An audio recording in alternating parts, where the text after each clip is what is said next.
Hello friends, मैं अमृता मिश्रा आप सभी का स्वागत करती हूँ। फ्रेंड्स, आपका दिन शुभ हो, मंगलमय हो।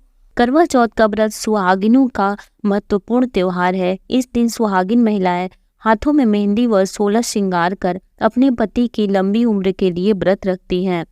करवा चौथ का व्रत कार्तिक मास कृष्ण पक्ष की चतुर्थी तिथि को पड़ता है। इस बार करवा चौथ का व्रत 1 नवंबर बुधवार 2023 को रखा जाएगा।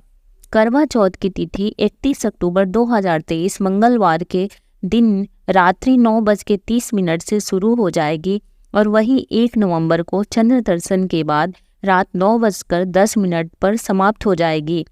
पूजा का शुभ मुहूर्त है 1 नवंबर शाम 5:54 से लेकर 7:02 तक रहेगा। चंद्रोदय का समय हर शहर का अपना अलग अलग समय होता है, लेकिन चंद्रोदय का समय 8:02 से शुरू होकर 8:26 तक रहेगा, जिसमें हर शहर का अपना अपना चंद्रोदय का समय रहेगा।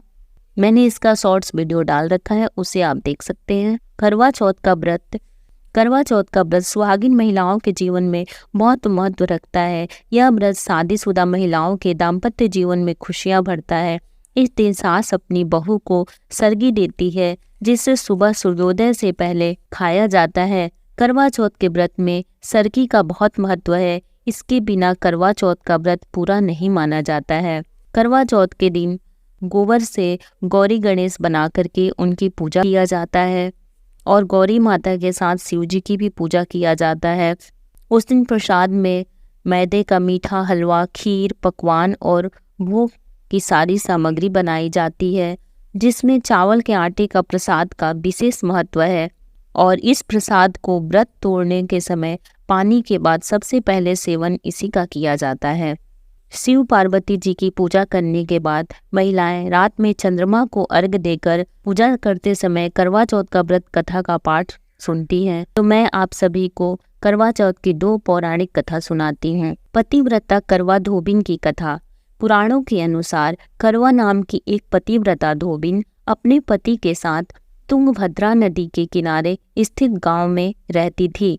उसका पति बूढ़ा और निर्बल था। एक दिन जब वह नदी के किनारे कपड़े धो रहा था, तभी अचानक एक मगरमच्छ वहां आया और धोबी के पैर अपने दांतों में दबाकर यमलोक की ओर ले जाने लगा।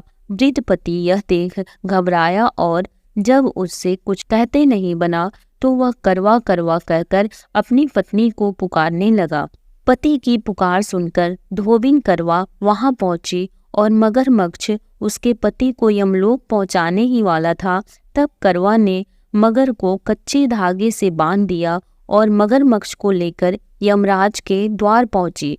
उसने यमराज से अपने पति की रक्षा करने की गुहार लगाई और बोली, हे भगवान, मगरमच्छ ने मेरे पति के पैर पकड़ लिए हैं।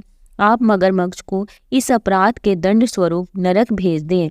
करवा की पुकार सुन यमराज ने कहा, अभी मगर की आयु शेष है, मैं उसे अभी यमलोक नहीं भेज सकता। इस पर करवा ने कहा, अगर आपने मेरे पति को बचाने में मेरी सहायता नहीं की तो मैं आपको श्राप दूंगी और नष्ट कर दूंगी। करवा का साहस देख यमराज भी डर गए और मगर को यमपुरी भेज दिया। साथ ही करवा के पति को दीर्घायु होने का वरदान दिया। तब कार्तिक कृष्ण की चतुर्थी को करवा चौथ व्रत का प्रचलन में आया, जिसे इस आधुनिक युग में भी महिलाएं अपने पूरी भक्ति भाव के साथ करती हैं और भगवान से अपने पति की लंबी उम्र की कामना करती हैं। अब मैं आप सभी को एक दूसरी पौराणिक कथा सुनाती हूँ, साहूकार के 7 लड़के एक लड़की की कहानी, जिस कथा को कृष्ण भगवान ने द्रौपदी को सुनाई थी। श्री गणेशाय नमः। एक साहूकार के 7 लड़के और एक लड़की थी। एक बार कार्तिक मास की कृष्ण पक्ष की चतुर्थी तिथि को सेठानी सहित उसकी 7 बहुएं और उसकी बेटी ने भी करवा चौथ का व्रत रखा। रात्रि के समय जब साहूकार के सभी लड़के भोजन करने बैठे तो उन्होंने अपनी बहन से भी भोजन कर लेने को कहा। इस पर बहन ने कहा, भाई, अभी चांद नहीं निकला है, चांद के निकलने पर उसे अर्घ्य देकर ही मैं आज भोजन करूंगी। साहूकार के बेटे अपनी बहन से बहुत प्रेम करते थे। उन्हें अपनी बहन का भूख से व्याकुल चेहरा देख बेहद दुख हुआ। साहूकार के बेटे नगर के बाहर चले गए और वहां एक पेड़ पर चढ़कर अग्नि जला दी।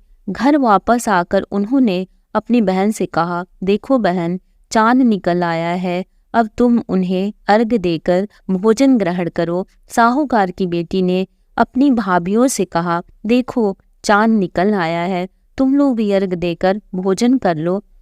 ननद की बात सुनकर भाभीयों ने कहा, बहन अभी चांद नहीं निकला है, तुम्हारे भाई धोखे से अग्नि जलाकर उसके प्रकाश को चांद के रूप में तुम्हें दिखा रहे हैं।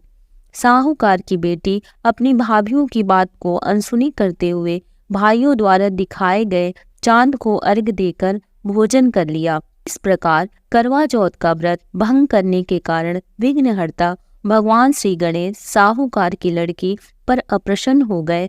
श्री गणेश जी की अप्रसन्नता के कारण उस लड़की का पति बीमार पड़ गया और घर में बचा हुआ सारा धन उसकी बीमारी में लग गया। साहूकार की बेटी को जब अपने किए हुए दोषों का पता चला तो उसे बहुत पश्चाताप हुआ। उसने गणेश जी से क्षमा प्रार्थना की और फिर से विधि विधान पूर्वक चतुर्थी का व्रत शुरू कर दिया। उसने उपस्थित सभी लोगों का श्रद्धानुसार आदर किया और तदुपरांत उसने आशीर्वाद ग्रहण किया। इस प्रकार उस लड़की के श्रद्धा भक्ति को देखकर एकदंत भगवान गणेश जी उस पर प्रसन्न हो गए और उसके पति को जीवन दान प्रदान किया। उसे सभी प्रकार के रोगों से मुक्त करके धन संपत्ति और वैभव से युक्त कर दिया। एक बार सभी प्रेम से बोलिए, करवा चौथ माता की जय। फ्रेंड्स, यदि ये कथा आपको अच्छी लगे तो लाइक कर दीजिए, शेयर कर दीजिए, चैनल को सब्सक्राइब कर लीजिए, बेल नोटिफिकेशन को प्रेस कर लीजिए ताकि जब भी कोई मैं नई वीडियो अपलोड करूं उसकी नोटिफिकेशन सबसे पहले आपको मिले। जय माँ।